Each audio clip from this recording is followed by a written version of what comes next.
дар доираи чорабиниҳо бахшида ба соли ҷавонон ва рӯзи парчами тоҷикистон дар ноҳияи восеъ мусобиқаи кушоди бозии шоҳмот доир гардид. Дар ин чорабинии варзишӣ дӯстдорони бозии шоҳмот аз ташкилоту муассисаҳо ҷамъ омаданд. Бо гузарондани қуръапартоӣ мусобиқа шурӯъ гардид.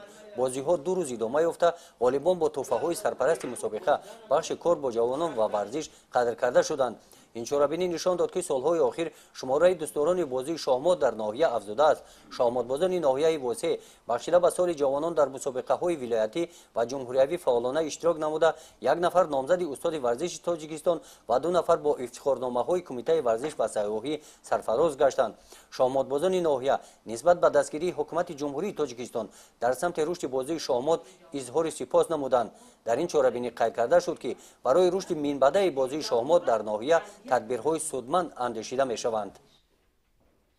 имрӯз бахши кор бо ҷавонон ва варзиши ноҳияи восеъ тасмим гирифт, ки бахшида ба соли ҷавонон ва рӯзи парчами давлатии